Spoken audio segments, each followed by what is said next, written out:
जय जगन्नाथ नमस्कार। आसंतु नजर पकेबा आज मयूरभंज जिलार टॉप न्यूज अपडेट कौन सब रही किंतु ता पूर्व आपण मानक गोटे अनुरोध भिडियोटी को शेष पर्यंत देखि आपणकर सुचिंतित मतामत दिंतु एवं भिडियोटी को लाइक करंतु।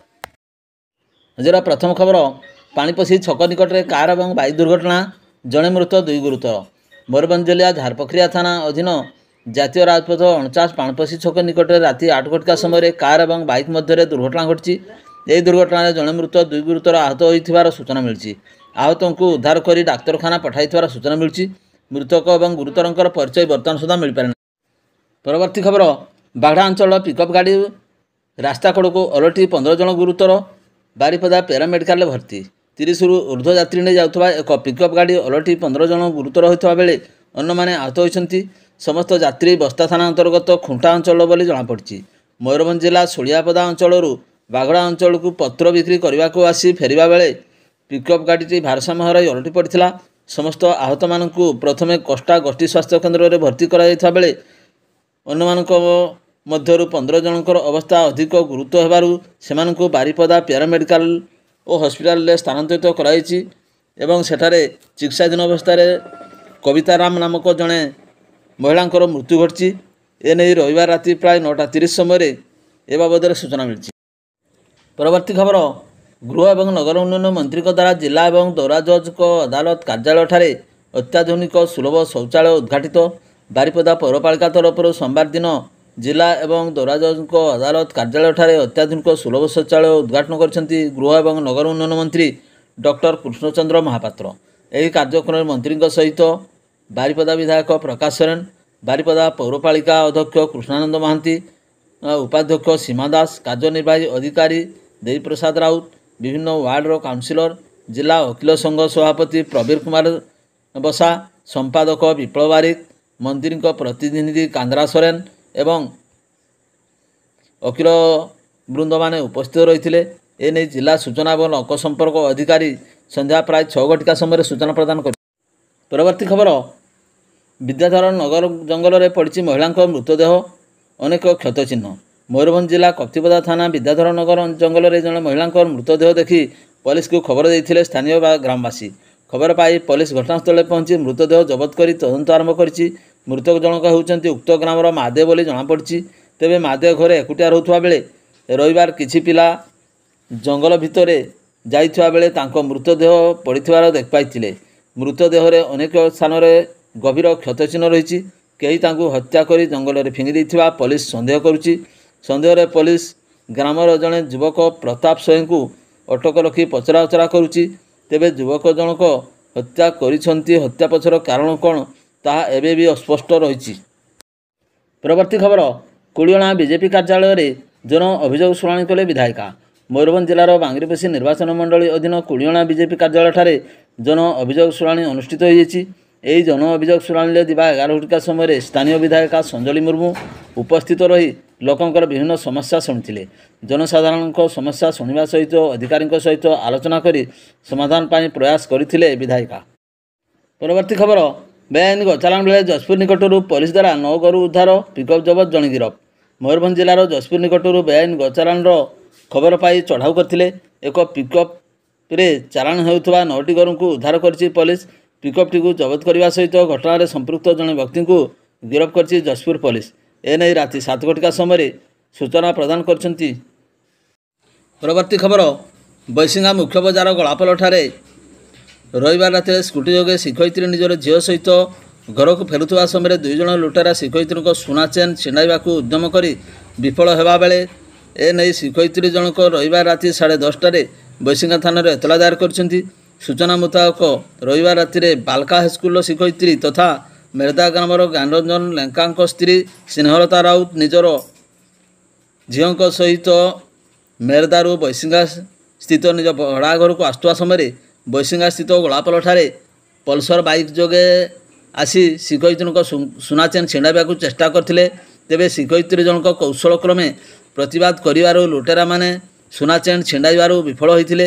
यापर शिक्षयित्री जनक चित्कार करिवारु लुटेरा माने रूपसा रास्तार चंपट मारिथिले। समस्त घटना सीसीटीवी फुटेज रे कैद होइथबा बेले रविवार राति शिक्षयित्री जनक बैसिंगा थाना लिखित एतला दायर करछंती। ପରେ ବୈଶିଙ୍ଗା ପୋଲିସ ସିସିଟିଭି ଫୁଟେଜ ସमेତ ଅନ୍ୟାନ୍ୟ ତଥ୍ୟ ଆଧାରରେ ତଦନ୍ତ ଆରମ୍ଭ କରିଛି।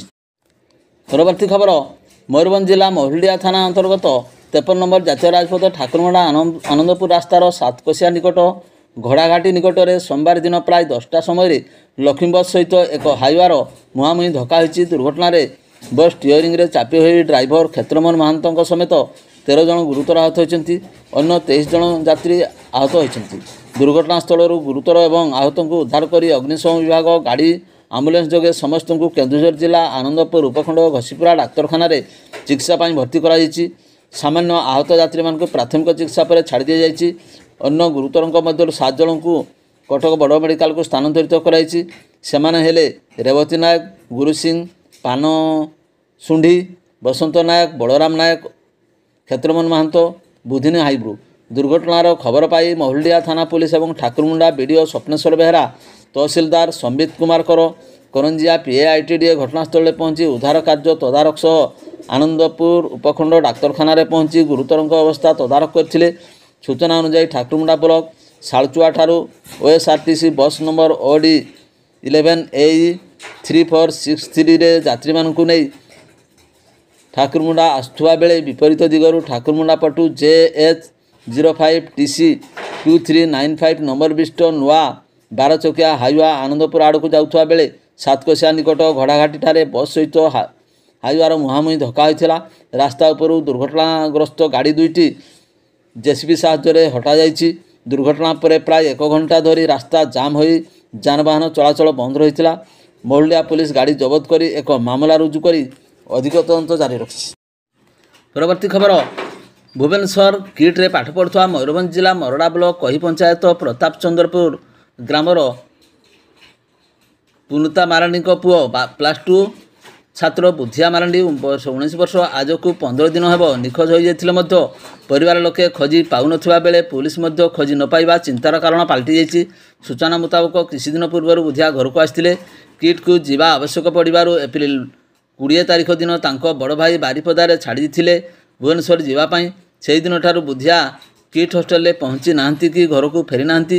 ପରିବାର ଲୋକମାନେ ବୁଧିଆଙ୍କ ଖୋଜ ଖବର ନ ପାଇ ତାଙ୍କ ମା 26 ତାରିଖ ଦିନ ମରଡ଼ା ଥାନାରେ ଅଭିଯୋଗ କରିଥିଲେ। ଇତିମଧ୍ୟରେ 10 ଦିନ ବିତି ଯାଇଥିଲେ ମଧ୍ୟ ପୁଲିସ ହାତ ଖାଲି। ଥାନା ଅଧିକାରୀ ସୁମିତ ଶରଣଙ୍କୁ ପଚାରିବାରୁ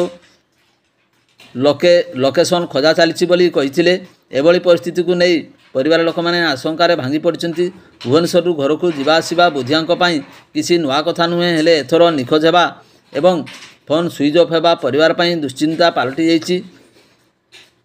ଭିତରେ ଥିବା ପରିବାର ଏବଂ ଗ୍ରାମବାସୀଙ୍କ ମନରେ ଗୋଟିଏ ପ୍ରଶ୍ନ, ବୁଧିଆ ଗଲା କୁଆଡ଼େ?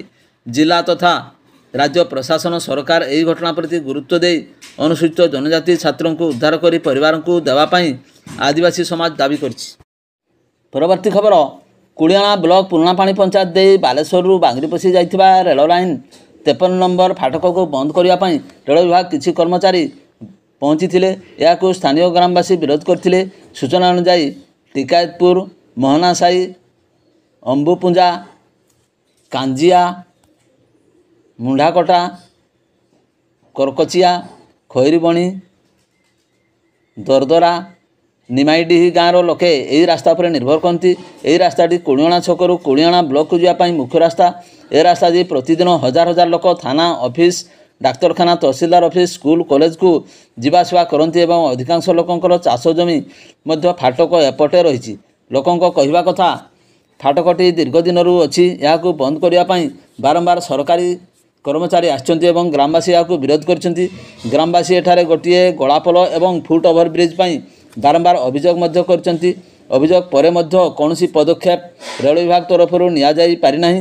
ଆଜି ପୁଣି ତହସିଲଦାରଙ୍କ ମାଧ୍ୟମରେ ଅଞ୍ଚଳବାସୀ ଜିଲ୍ଲାପାଳଙ୍କୁ ଏକ ଦାବିପତ୍ର ଦେଇ ପ୍ରଥମେ ଗଳାପୋଲ ଏବଂ ଫୁଟ ଓଭରବ୍ରିଜ୍ କରିବା ପରେ ଫାଟକଟିକୁ ବନ୍ଦ କରିବାକୁ ନିବେଦନ କରିଛନ୍ତି। ଭିଡ଼ିଓଟିକୁ ଶେଷ ପର୍ଯ୍ୟନ୍ତ ଦେଖିଥିବାରୁ ଆପଣଙ୍କୁ ଅଶେଷ ଧନ୍ୟବାଦ।